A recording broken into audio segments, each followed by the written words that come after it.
Viewers नमस्कार। English language learning एक ऐसा प्रोसेस है जिसमें आप लोगों को एक स्ट्रेटजी बनाकर कुछ चीज़ों को ध्यान देना पड़ेगा। फर्स्ट ऑफ ऑल आपको रेगुलर बेसिस पर लर्निंग करनी पड़ेगी। ग्रामर के बहुत सारी चीज़ों को आपको जानना पड़ेगा। दूसरी चीज़ ये है कि आपकी वोकेबलरी या वर्ड पावर काफ़ी स्ट्रांग होना चाहिए, तभी आप लैंग्वेज को सीख सकते हैं। मैं आपकी पूरी मदद करूँगा। स्टार्टिंग होती है कि हम लोग, जैसा कि कुछ वीडियोज़ में मैंने बताया हुआ है, आपको पार्ट्स ऑफ स्पीच पता होना चाहिए, वहाँ से आपकी स्टार्टिंग होगी। इसको आप समझें। नाउन, प्रोनाउन और सारी चीज़ें हैं जो वर्ड की क्लासेज हैं, उनको आप समझें, जिसको कि पार्ट्स ऑफ स्पीच भी कहा जाता है। This is my promise. After learning from this channel you will be in higher position to other persons. This is my promise. इस चैनल को आप सब्सक्राइब करें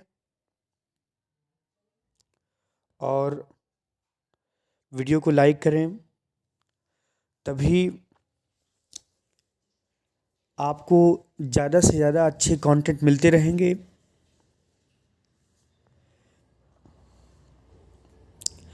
हम लोगों को जब इंग्लिश सीख रहे होते हैं तो बाधाएं कहाँ से आती हैं? ग्रामर नहीं पता है, वोकेबलरी नहीं है, और अगर ये सब चीज़ें पता भी हैं या लर्न कर लिया गया है, इसको मेमोराइज किया गया है, इसको अप्लाई करने में बहुत ज़्यादा दिक्कत आती है। उसमें पूरी मैं मदद करूँगा आपको। एक बेसिक बुक आप परचेज करें, चाहे जो हो, उसको आप पर डे पढ़ें। उसकी ग्रामर को, जैसे और सब्जेक्ट को आप पढ़ रहे हैं, वैसे इंग्लिश ग्रामर, इंग्लिश लर्निंग को भी प्रॉपर इम्पोर्टेंस दें। एक चीज़ तो तय है, बिना ग्रामर को जाने हुए आप लैंग्वेज नहीं सीख सकते हैं, संभव ही नहीं है। एक नोट्स बनाएं, आप प्रैक्टिस करें और प्रयास ये करें कि आप इंग्लिश के चैप्टर्स या इंग्लिश के पैसेजेस को आप पर डे पढ़ें। अपनी एक हैबिट बनाएं। आप ये भी कर सकते हैं, जैसे मान लीजिए आपको स्पोकन की प्रैक्टिस करनी है, इंग्लिश बोलने की, तो आप सेल्फ से प्रैक्टिस करके रोल प्लेइंग के माध्यम से भी आप अपनी इंग्लिश इम्प्रूव कर सकते हैं। वोकेबलरी के लिए आप मेमोरी चार्ट्स आप बना सकते हैं, फ्लैश कार्ड्स आप बना सकते हैं। वर्ड पावर का सबसे अच्छा तरीका रहेगा लर्न करने का, कुछ वर्ड्स पावर आप नोट करें और पर डे उसी को याद करें। ये स्ट्रेटजी बहुत ही ज़्यादा हेल्पफुल होती है। मैं इसमें मदद करूंगा आपकी, श्योर एंड सर्टन। लेकिन आपको भी अपने लैंग्वेज को इम्प्रूव करने के लिए मेहनत करनी ही पड़ेगी। मैं आपको और काफ़ी चीज़ें बताना चाहता हूँ, जैसे आप लैंग्वेज कैसे अपनी इम्प्रूव कर सकते हैं। ग्रामर को जाने, आप ग्रामर को जाने ही नहीं, उसकी प्रैक्टिस करें, उसके सिंटैक्स को, ट्रांसफॉर्मेशन को, सिंथेसिस को, इसको, ग्रामर को कैसे याद किया जाए, कैसे इसको मेमोराइज किया जाए, लर्न किया जाए।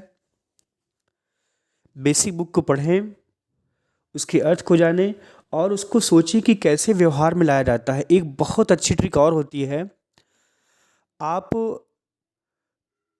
जो भी इंग्लिश के टर्म्स आते हैं उसके जस्ट हिंदी भी टर्म्स को जानने का प्रयास करें। आप नाउन संज्ञा होती है, प्रोनाउन सर्वनाम होता है, इसको आप जानें। और जब हिंदी भी एक लैंग्वेज है, उसमें सारी चीज़ें पाई जाती हैं जो इंग्लिश में हैं, आप उसको इंटर रिलेट करें। आप विश्वास मानिए, आपका कॉन्फिडेंस बहुत हाई रहेगा, देख लीजिएगा।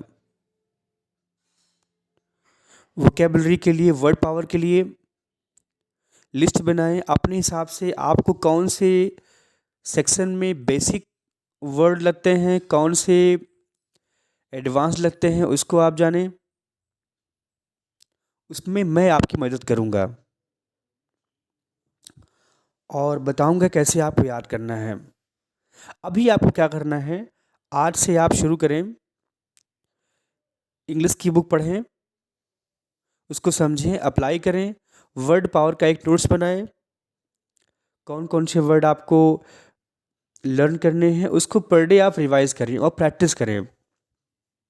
बात आती है एग्ज़ाम्स के लिए, क्योंकि ज़्यादातर व्यूअर्स ऐसे हैं जो इंग्लिश लर्न करके अपने एग्ज़ाम को क्वालिफ़ाई करना चाहते हैं। उनके लिए मैं बताना चाहता हूँ, अपनी पढ़ाई को लर्निंग एंड टेस्टिंग 2 भाग में बाँटें। यानी कि आप लर्न भी करें।